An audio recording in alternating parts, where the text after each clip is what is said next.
India and Africa have always enjoyed strong relationship in various fields. With the global economic situation currently at a critical phase, it is imperative that India and Africa forge deeper collaboration, particularly in the energy field. Prime Minister Narendra Modi too earlier stated that African energy had run the engine of Indian growth. India imports large parts of its energy resources from African countries. Participating in 4th Indo-African Hydrocarbon Conference, the energy ministers from Africa expressed optimism about the collective growth in the coming years. As a matter of policy, the present Indian government is keen to move towards a geographically diversified energy basket. This has resulted in India's greater focus on Africa as a vital region of sourcing petroleum products in coming years. There are several reasons for us to believe that Africa will be the perfect partner in the hydrocarbon space. India's scarcity of domestic energy resource can be offset by Africa's surplus energy reserves. Amidst the global economy facing headwinds, Algeria believes India will be the driver of global growth in the coming days and be a part of that. We have with us Mr. Kebri Salah, who is the Energy Minister from Algeria, to talk to us exclusively on BD News on the 4th Hydrocarbon Summit of India and Africa. Thank you very much, Excellency. First of all, how do you look at the market right now, and do you see any pressure point due to the falling crude oil prices? That's a big question that everybody is asking. The market now, the oil market now is supply. So this is why the prices are very, very low now. These prices are not good for all producers, including the international oil companies. Right. And this will lead very low investment in the oil and gas industry, which can lead to the in medium term to the lack of supply. So is there any impact on the production or supply, and how do you look the prices in the future, sir? The price in the future, if the price will still at this very low level, this will lead to the lack of investment. We see now that the many major oil companies are reducing their project, cancelling the project, and this will have an important impact on oil supply in the long term. When it comes to India, what do you see? What do you think about the Indian market at this point in time, and do you foresee a good relations when it comes to the supply of natural gas, for that matter, from Algeria to India? India is among the only countries that still have a very high economic growth, and this economic growth is reducing the impact on oil demand. So we see that India will continue to drive the world economic growth. So Algeria is ready to develop our relationship with India in upstream, downstream, petrochemicals, and so on. Mr. Minister, if the Indian companies wants to come to Algeria, what are you offering them? If they want to start and invest in your country? We have a legal framework which is very, very competitive regarding worldwide. So all the upstream activities are given through an international bid round, which is very competitive internationally. We can develop many partnerships between Sonatrach, the Algerian oil company, and Indian company in upstream, downstream. When I say downstream, that means refining, petrochemicals, and also we can supply India by oil, crude oil, and also LPG and LNG. Your final comment on the summit, about the summit and the cooperation between India and Algeria? I think there is a very huge fields of cooperation between Algeria. The economic level of relationship between India and Algeria are now very low regarding the very good political relationship. So we have to increase them, and we are now ready to push them ahead. Thank you very much. Thank you. Liberia and India have always enjoyed warm relations, and over 50 Indian companies are operating in Liberia currently. Liberian energy resources are important for Indian energy sector. So viewers, we have with us Ms. Althea Sherman, the acting president and the chief executive officer of the National Oil Corporation of Liberia with us. Hello, ma'am, thanks for giving your time. Thank you very much. We're talking about the 4th India-Africa Hydrocarbon the summit. How are you looking at these prospects in this space in between India and Africa, and how are you looking at the relationship between India and Africa in the coming years? Well, India and Liberia in particular have had strong relations for many, many years. In fact, we've always had a strong Indian presence, diaspora Indian presence in Liberia. We see this as an opportunity for us to forge and strengthen our relationship, especially around the hydrocarbon sector. And so we're very pleased to be here to leverage our existing relationship to strengthen it for better opportunities for both people in our countries. India is one of the largest importers of energy, especially from African countries. What are the significance of these energy resources within Liberia that could be more beneficial to India?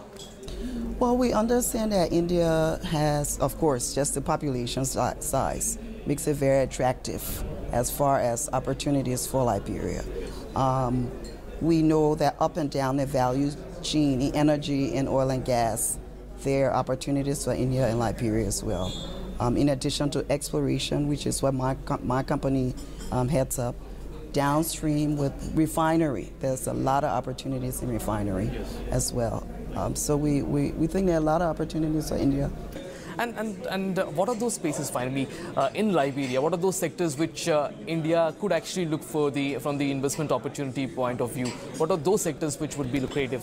Well, the sectors where India is also very strong in the mining sector. As you know, commodities prices are down there.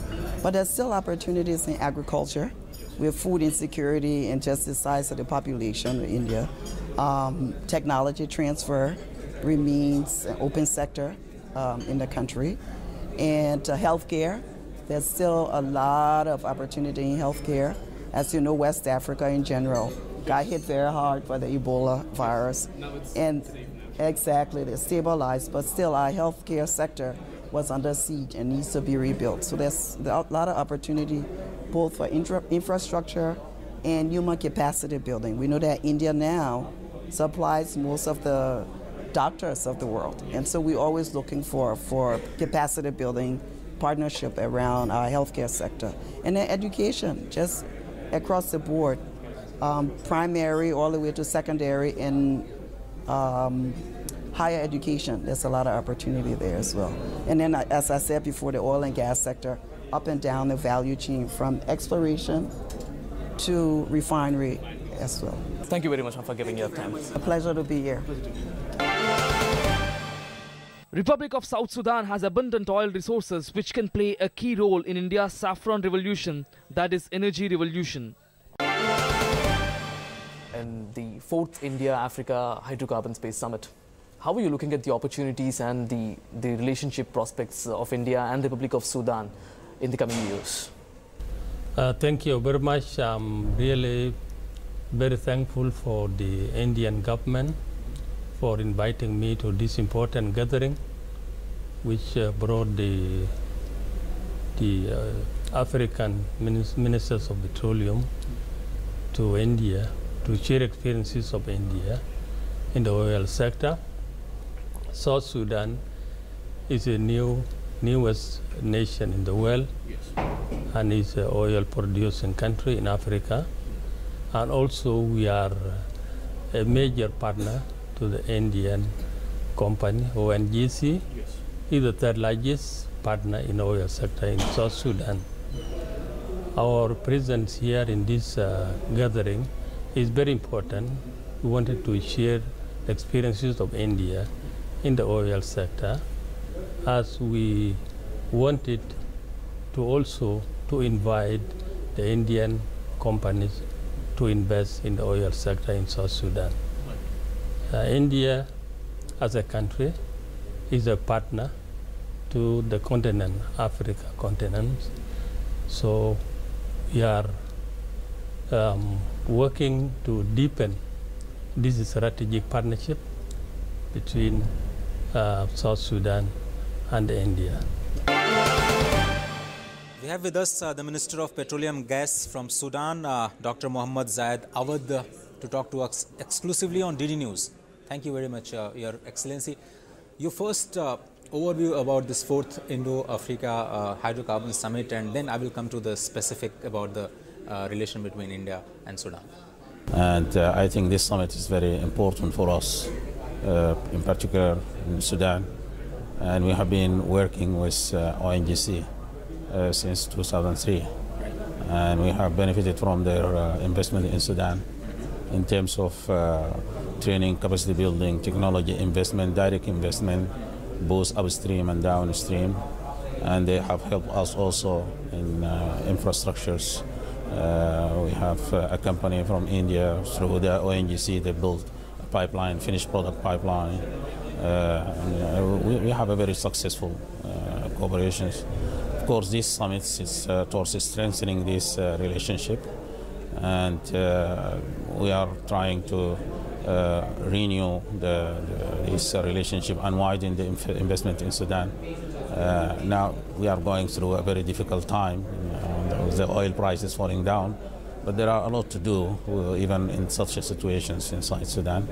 So this is a very good opportunity for us, to go and look for other areas within that sector, of course, for cooperations. Yeah. The current fall in the crude oil prices, which is the buzz of the town, and everybody is asking the same question: what is the real impact on the supply? What is the impact on the production and investment, if there is? What is your experience in Sudan, sir? Okay, in Sudan, we are not exporter as a government, but the partners, they have some to export. As a government, we don't export, we import, because we have shortage in some of the products. So it's has some negative sides and positive sides, of course, in this case, because you are an importer like India, they import more. So it's good for the government, but for the oil company, it's not good, because they would like to have money to reinvest it back again in these projects.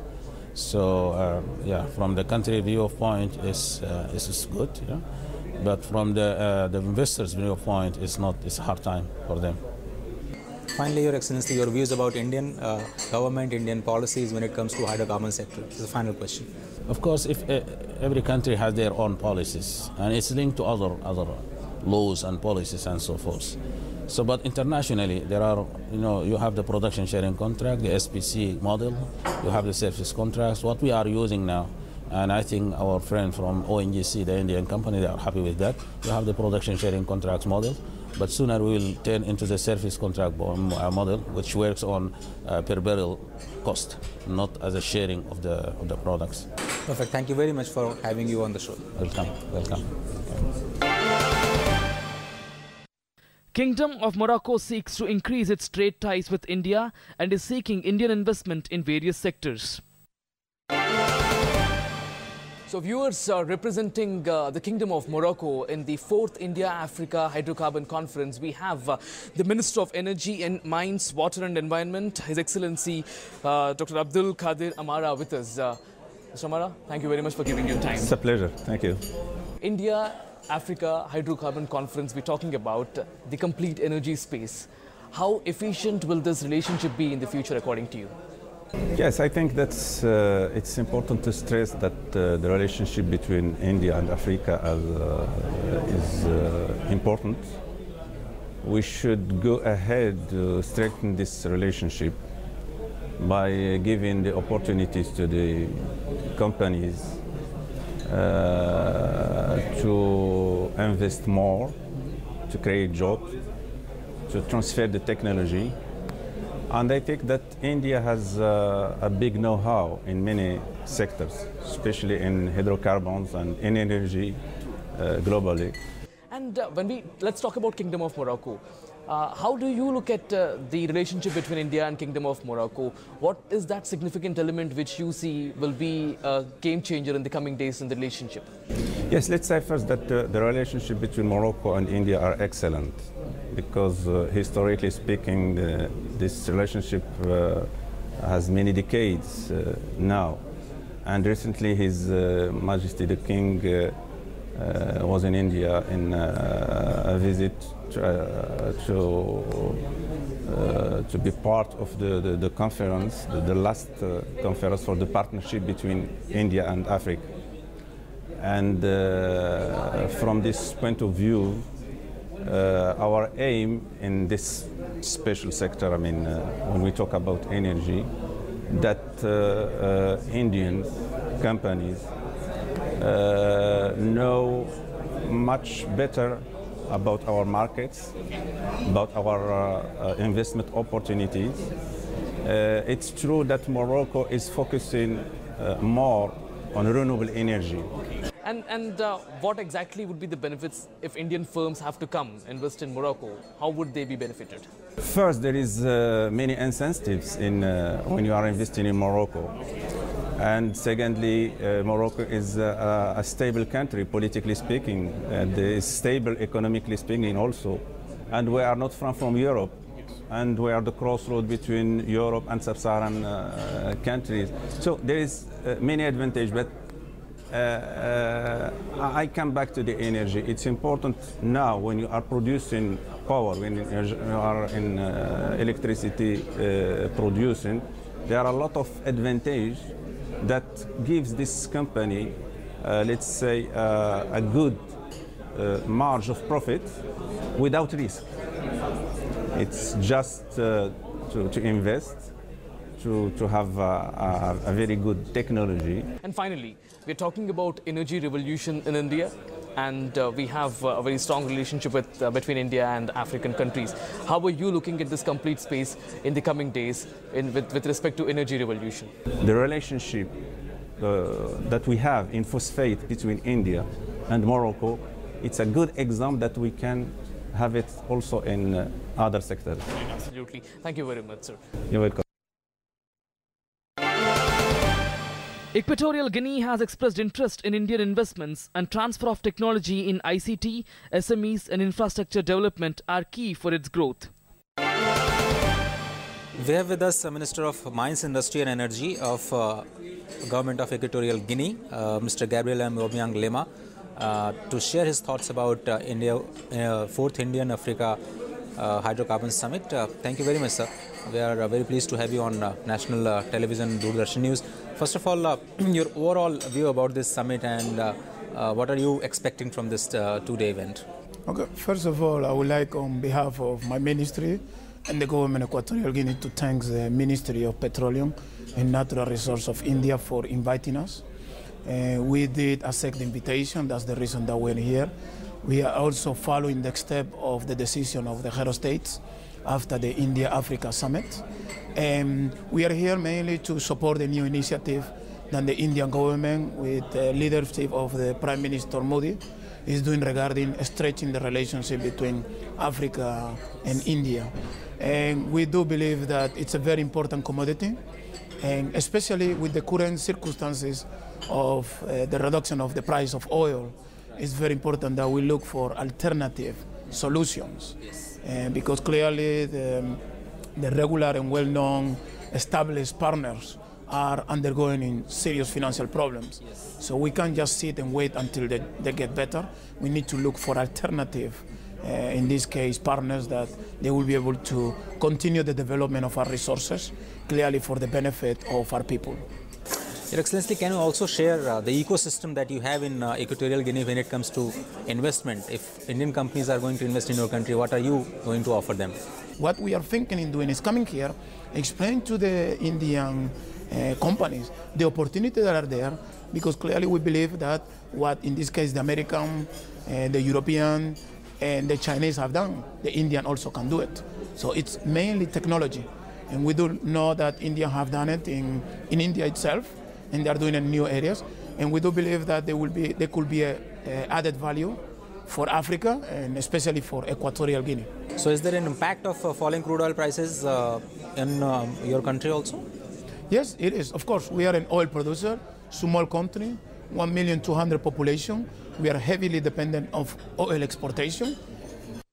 So we usually say, and this is a famous say in our country, that when the elephants are dancing in the forest, the little plants are the ones who suffer. So we are a little plant suffering all this big dancing of the big elephants. So we have been obligated to reduce our budget twice because of that. But also we are conscious that these are cycles, and it happened before, and we are going to the end of the cycle, so it will go up.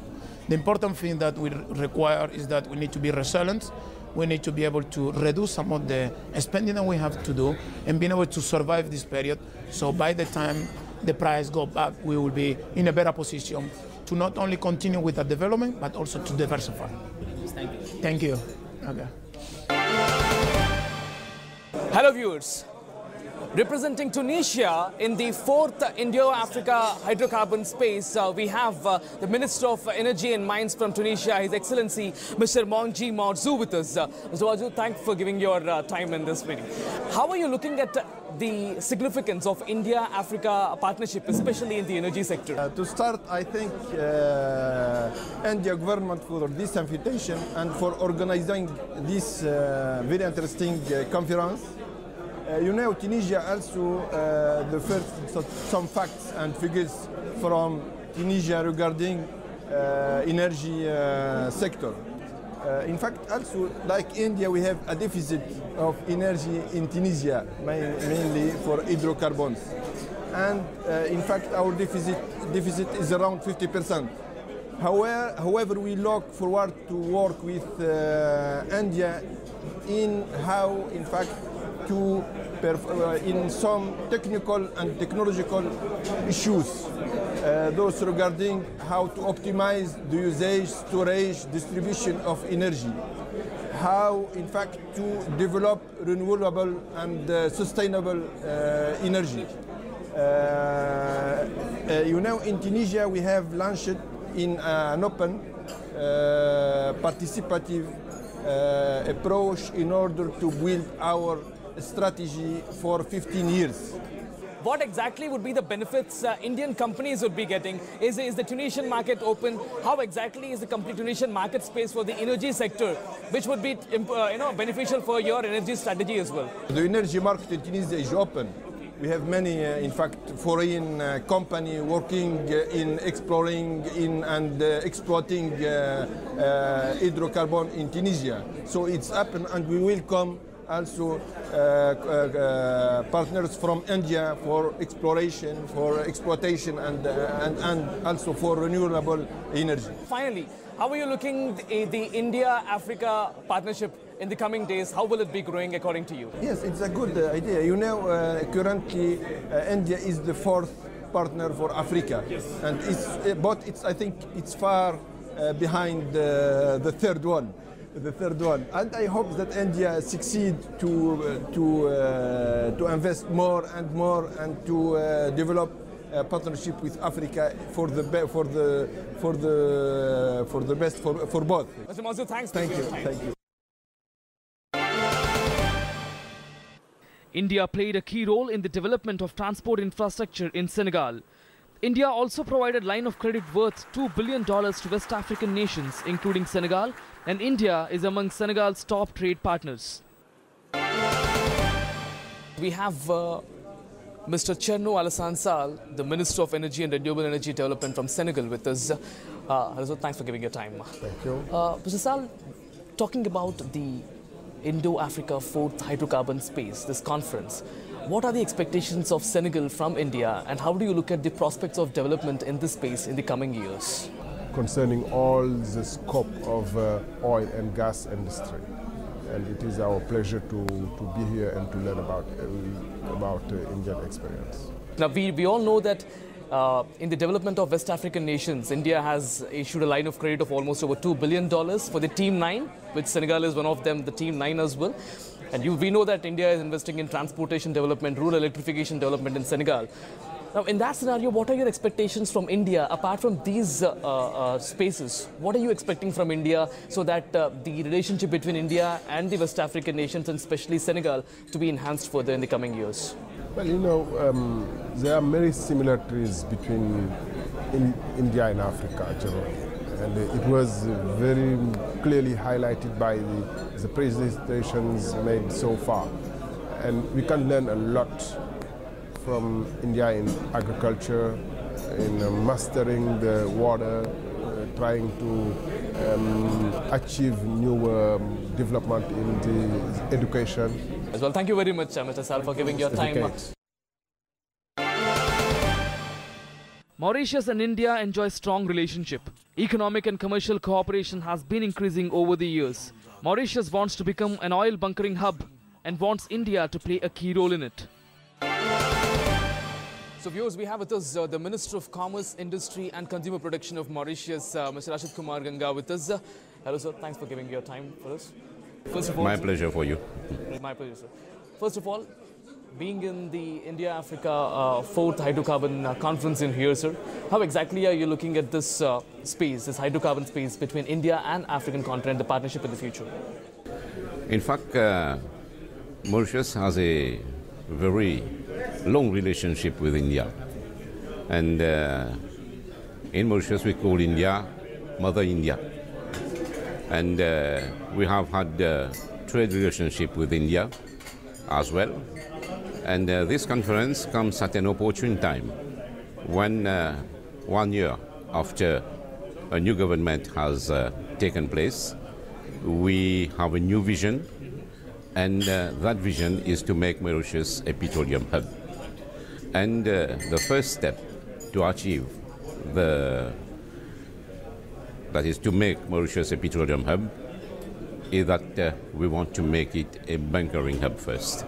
What exactly could be the future collaborations? What are you expecting from Indian partnership about this bunkering hub? Because Mauritius would become a very key country for the supply of petroleum or some other, the oil to the many African countries which are deprived of this oil, basically. It becomes so crucial, Indian partnership. In fact, we already purchased bunker fuel from MRPL, right? And we had long discussions with MRPL. Myself and my delegation had the opportunity to be at Mangalore before coming to this conference, and we tried to find ways where MRPL can help us become more competitive in that region, especially because if we are not competitive, we won't succeed. So we are trying to find out a formula together with MRPL and East Trading Corporation of Mauritius. And yesterday we had a bilateral meeting with the Minister of Petroleum and Natural Gas. And I raised the issue with him in the presence of MRPL representatives. And I think something positive should be out very soon. And as I'm saying, if we have competitive prices, we are going to succeed, and we depend a lot on India for that. Right, so finally to conclude, how significant this Indo-African relationship would be a game changer in the global economic perspective? Well, I think it will be a paradigm shift in the years to come, changing from Singapore to Mauritius. Absolutely. Thank you very much. Thank you very much. Thanks a lot. Okay.